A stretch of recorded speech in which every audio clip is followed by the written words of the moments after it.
Hello जी। क्या हाल चाल। तो आज हम देखने वाले हैं डेटा वेयरहाउस के बारे में, डेटाबेस के बारे में और डेटा लेक के बारे में। तो इन सब को हम बिल्कुल ही सिंपल एग्जांपल के साथ बिल्कुल ही इजी लैंग्वेज में देखेंगे। तो अगर आपको इसकी कोई नॉलेज नहीं है, कोई आइडिया नहीं है, तो पूरी कंप्लीट वीडियो देखिए, आपको इसके बारे में कंप्लीट पता लग जाएगा। बिल्कुल ईजी भाषा में देखेंगे। तो एज ए अगर आप डेटा इंजीनियर कहीं जॉब करते हैं तो ये इंटरव्यू में पूछे जाने वाले कुछ बेसिक क्वेश्चन हैं, तो इनका आइडिया, इनमें क्या डिफरेंस है वो हमें आइडिया होना चाहिए। तो चलिए स्टार्ट करते हैं। सबसे पहले डेटा वेयरहाउस के बारे में।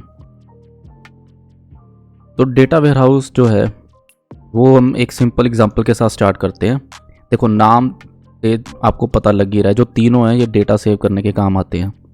डेटा वेयरहाउस भी, डेटाबेस भी, डेटा लेक भी, तीनों सेव तो डेटा ही करते हैं लेकिन तीनों में गैप बहुत ज़्यादा है। फॉर एग्ज़ाम्पल मैं एक सिंपल आपको एग्जांपल बताता हूँ। जैसे आपके पास घर पे कोई बड़ी सारी पानी की टंकी है, उसमें आप पानी स्टोर करते हैं जो कि अलग अलग सोर्सेज से आ रहा है। कोई पानी है जो साफ़ है, कोई थोड़ा गंदा है, कोई ज़्यादा गंदा है। तो अलग अलग पाइप से आ रहा है वो पानी, और कलेक्ट कहाँ पे हो रहा है? आपके उस टैंकी में।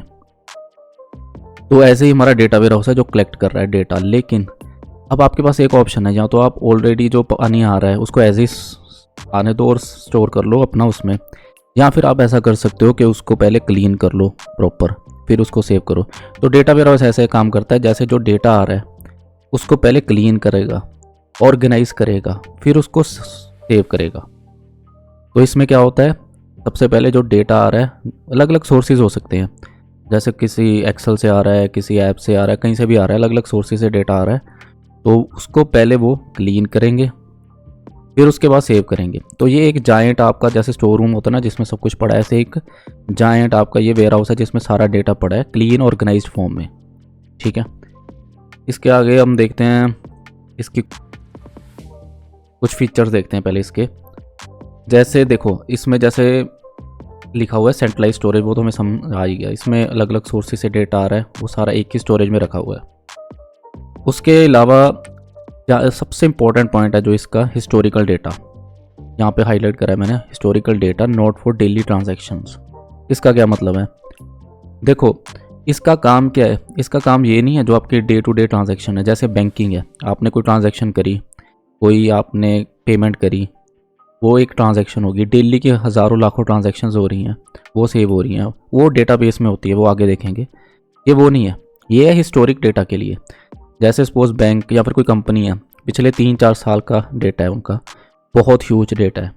वो क्यों सेव करती है? अगर वो चेक करना चाहिए कि पहले कंपनी जो है किसी प्रोडक्ट में जैसे उसका प्रॉफिट ज़्यादा था, अब कम हो गया है या कुछ हो गया, तो वो चेक करना चाहती है रीज़न। तो उसके लिए उसको डेटा चाहिए प्रीवियस ईयर, जैसे 2020, 21, 22, 23, 24, सारा डेटा उसके पास पड़ा है। अब आप सोचोगे ये तो बहुत ज़्यादा डेटा होगा, डेली का अगर इतने प्रोडक्ट सेल हो रहे हैं, ये हो रहा है, वो हो रहा है, तो डेली की इतनी ट्रांजैक्शंस हो रही हैं, तो इतना डाटा, ये सारा इसका एग्रीगेटेड फॉर्म में इसको सेव करा होता है। एग्रीगेटेड यानी कि उसका सारा सम करके मंथली या फिर ईयरली ऐसे करके सेव करा होता है, मंथली प्रोडक्ट वाइज ऐसे ऐसे करके। तो इसका ये क्या फ़ायदा है? इसका ये फ़ायदा इसको देखने के काम आता है। मतलब ये अपडेट या इंसर्ट के लिए नहीं है। मतलब आप जैसे कोई इसमें डेली रिकॉर्ड्स नहीं ऐड हो रहे या अपडेट नहीं हो रहे, जैसे आपका बैंकिंग के एग्जांपल दिए, तो पड़ा है सो पड़ा है, ये सिर्फ देखने के काम आता है। इसको देखेंगे कैसे आप? इसका आप जैसे पावर बीआई हो गया या कुछ, उनमें आप डैशबोर्ड बना के देख सकते हो। एक्सेल में भी चार्ट्स देख सकते हो। इसके जो चार्ट्स है उससे आपको ईजिली पता लग जाएगा। यानी कि अगर आप चार्ट देखोगे आपको पता लग जाएगा कि ये सेल कम क्यों हुई 1 मिनट में। अगर मैं वैसे मैं आपको डेली की जितनी हज़ारों ट्रांजैक्शंस हैं और पिछली 4 साल की अगर बिलियन मिलियन ट्रिलियन जो ट्रांजैक्शंस होगी, वो सारी ट्रांजैक्शंस मैं कहूँ एक एक करके देखो और पता करो, तो आपकी सारी ज़िंदगी निकल जाएगी, आपको समझ नहीं आएगा। तो ये एग्रीगेटेड डेटा और चार्ट के फॉर्म में आप 2 मिनट में समझ जाओगे देख के। तो इसका काम ये है। तो इसमें जो ऑलरेडी डेटा हिस्टोरिक पड़ा है उसको देखने के लिए ये ह्यूज डेटा है, देखने के काम आता है, डेली ट्रांजैक्शंस के लिए नहीं है ये डेटा। इसका मेन ये फीचर है। तो ये कौन सी अपडेट इंसर्ट इन क्वेरीज के लिए नहीं है, ये कौन सी क्वेरीज के लिए है? अगर आपको सीक्वल का आइडिया होगा तो सेलेक्ट क्वेरी के लिए है। तो बेसिकली आपको सेलेक्ट करना यानी उसको देखना, उसके लिए है।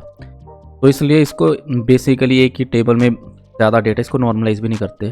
तो नॉर्मलाइज क्या होता है वो उसके लिए मैंने अलग से वीडियो बनाऊंगा कोई मैं। तो नॉर्मलाइज होता है कि डेटा को एक्यूरेट करने के लिए उसको अलग अलग टेबल में डिवाइड करना। इसमें नहीं वो करा जाता, क्योंकि इसमें इतनी एक्यूरेसी की ज़रूरत नहीं, कुछ नहीं। इसको देखना है तो इसको सिंपल फॉर्म में रखा जाता है, कोई इसमें जॉइंस ज़्यादा ना यूज़ हो, कुछ ना हो, सिंपल हिस्टोरिक डेटा है ह्यूज अमाउंट में। चलिए आगे चलते हैं।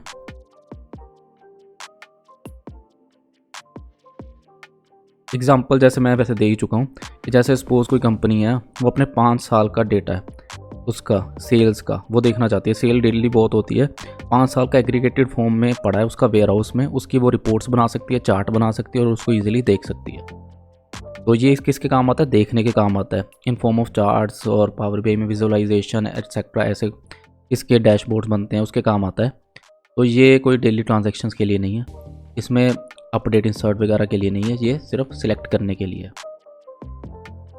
अब हम नेक्स्ट देखते हैं। नेक्स्ट हमारे पास आ गया डेटा लेक। देखो जैसे डेटा वेयर हाउस है वैसे ही डेटा लेक है। डेटा लेक का काम भी वही है, हिस्टोरिक डेटा को स्टोर करना ह्यूज अमाउंट में। लेकिन दोनों में डिफरेंस क्या है? उसमें मैंने आपको पानी की एग्जांपल दी थी। जैसे पानी आ रहा है आपकी टैंकी में, आपने क्या करा, उसमें पानी को पहले क्लीन करा फिर सेव करा। डेटा लेक ऐसे नहीं है, एज इज़ फॉर्म, यानी कि जो जैसे आ रहा है डेटा ऐसे ही सेव करना है। पानी गंदा आ रहा है, साफ आ रहा है, सारा टैंकी में कलेक्ट हो रहा है। जब उसको रीड करना है या कुछ करना है तब उसके बाद उसको क्लीन करा जा रहा है, कुछ करा जा रहा है। इसका मतलब क्या है? इसमें कोई स्कीमा नहीं, कुछ नहीं। इसमें सारी तरह का डेटा है, स्ट्रक्चर्ड भी, सेमी स्ट्रक्चर्ड भी, अनस्ट्रक्चर्ड भी। अगर आपको नहीं आइडिया क्या होते हैं ये, तो मैं इसके ऊपर भी कोई वीडियो बना दूंगा। स्ट्रक्चर्ड मतलब जिसमें फिक्स्ड स्कीम है, यानी कि जैसे एक्सेल में कॉलम्स आपको दिख रहे हैं, fix number of columns. Semi structure Jason type data हो जाता है। और अनस्ट्रक्चर्ड हो गया जैसे आपकी पीडीएफ फाइल्स, आपकी ये सारा कुछ ये अनस्ट्रक्चर्ड में आ गया। तो इसमें सारी तरह का डेटा, पीडीएफ भी है, जेसन भी है, एक्सेल फाइल्स भी हैं। तो सारी तरह का डेटा इसमें एज इज़ फॉर्म में, कुछ क्लीन नहीं करा, जो जहाँ से आ रहा है बस इसको यहाँ पे फेंक रहे हैं बस। आप सिंपल एग्जांपल में अगर देखें तो अगर बिग डेटा है बहुत ज़्यादा और उसमें काफ़ी अनस्ट्रक्चर्ड डेटा है, तो उसके लिए आपको डेटा लेक चाहिए। फिर आपका डेटा वेयरहाउस से, डेटाबेस से काम नहीं बनेगा। तो अनस्ट्रक्चर्ड डेटा के लिए, बहुत ज़्यादा बिग डेटा के लिए आपको क्या चाहिए? डेटा लेक चाहिए। चलिए आगे देखते हैं। तो इसकी एग्जांपल तो जैसे मैं आपको बता ही चुका हूँ, पानी वाली, ठीक है। तो वैसे ही है, इसमें कोई जैसा भी आ रहा है डेटा वैसा सेव, कोई क्लीन नहीं हो रहा, बाद में हो रहा है प्रोसेसिंग के बाद। इसके बाद इसमें क्या हो रहा है कि इसके यूज़ केसेस अगर आप देखें, जैसे आप पढ़ पा रहे हो मशीन लर्निंग एआई, आप सोचोगे उसमें ये क्यों यूज़ होता है। देखो एआई और मशीन लर्निंग के लिए बहुत ह्यूज डेटा चाहिए। तो आपके जितने भी, आप अगर फॉर एग्जांपल अगर हम देखें, आपके जितने सेंसर्स हैं, जितने आईओटी डिवाइसेस हैं, सेंसर्स हो गया, जैसे आपकी कोई कोई इंडस्ट्री है उसके अंदर जो डिवाइसेस लगी हुई हैं, उनमें जैसे कोई प्रेशर टेम्परेचर की एग्जांपल ले लें, कोई मशीन है उसमें कुछ प्रेशर कुछ टेम्परेचर ऐसे रीडिंग्स होती हैं, वो सारे सेंसर्स वो डिटेक्ट करता है और वो सारी आप कंप्यूटर में पहुंच रही है। जैसे फॉर एग्जांपल कोई मशीन अगर वो फेल होने वाली है तो आपको ये मॉडल आपको पहले ही बता देगा, क्यों? उसको पता लग गया उसका प्रेशर बढ़ रहा है, तो डेटा के हिसाब से जैसे, तो ऐसा ये सेंसर्स का डेटा होता है। ऐसे कुछ आईओटी डिवाइसेस, सारा जो डेटा होता है ये बहुत ही ह्यूज होता है, क्योंकि सेंसर हर मिनट इतनी रीडिंग्स भेज रहा है, वो इतना ह्यूज डेटा है, वो इसका कि उसको आप पहले क्लीन करने लगोगे तो पॉसिबल ही नहीं है। तो ये इतना, इसको जैसे कहते हैं ना, इतना एक्यूरेट भी ना हो कोई चलेगा नहीं, क्योंकि हर सेकंड में आ रहा है, ये कोई इतनी एक्यूरेसी नहीं चाहिए, ये कोई बैंक की ट्रांजैक्शन नहीं है। अगर एक आधी कम होगी तो कोई फ़र्क पड़ेगा, इसमें जैसा आ रहा है आने दो, प्रोसेस करके बस इसको बाद में मतलब पहले सेव कर लो अपना डेटा लेक में, क्योंकि बहुत ह्यूज डेटा है सेंसर से और इनसे आ रहा है। एआई और मशीन लर्निंग मॉडल में ये बहुत काम आता है।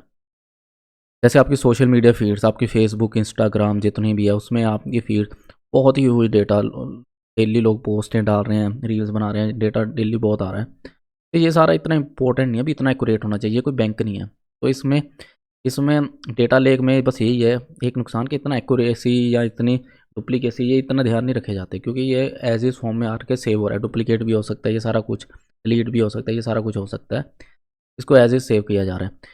लेकिन इसका आप समझ गए रोल बहुत बड़ा है, क्योंकि ह्यूज डेटा को सेव करने के काम आता है।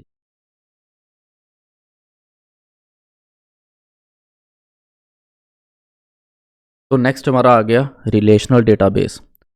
तो अभी जो निकले हैं उसमें मैंने जैसे बताया कि उसमें इतनी एक्यूरेसी या वो नहीं करी जाती।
इसके अंदर सारी चलती हैं। जो हमने वो देखा था पहले डेटा वेयर हाउस, उसमें आपने देखा था उसमें सिर्फ सेलेक्ट क्वेरी है। क्यों? क्योंकि उसको वो हिस्टोरिक डेटा उसको छेड़ नहीं रहे, ये छेड़ने वाला डेटा डेली आ रहा है, इंसर्ट हो रहा है, अपडेट हो रहा है।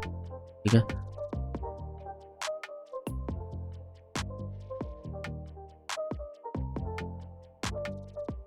तो जैसे मैंने एग्जांपल दे ही दी है, ऑनलाइन ट्रांजैक्शंस की एग्जांपल होगी इसमें। ठीक है, और आपकी बैंकिंग वगैरह वो सारी होगी, ई कॉमर्स वो सारी होगी। ठीक है, तो ये सारा किस में आएगा? अपने डेटा बेसिस में। ठीक है, रिलेशनल डेटाबेस। जैसे एग्जांपल्स मैं दे ही चुका हूँ बैंकिंग की, ई कॉमर्स की, वो सारी किस में आएगी? रिलेशनल डेटाबेसिस में। तो बस ये समझने वाली बात ये है, जो डेली ट्रांजैक्शंस हैं, जो OLTP जिसको कहते हैं, वो भी मैं वीडियो बना दूँगा एक। वो डेली ट्रांजैक्शंस है, वो किस में? डेटा बेस में, रिलेशनल डेटाबेस में। तो इसको रिलेशनल इसलिए कहते हैं क्योंकि अलग अलग टेबल्स में डेटा स्टोर करा जाता है और की के मदद से उनको ज्वाइन करा जाता है, क्योंकि उसकी कंसिस्टेंसी मेंटेन रह सके। एक ही टेबल में अगर बहुत सारा ह्यूज डेटा होगा तो उसमें इनकंसिस्टेंसी होने के चांस है, तो आपकी कोई ट्रांजैक्शन है वो ख़राब हो सकती है।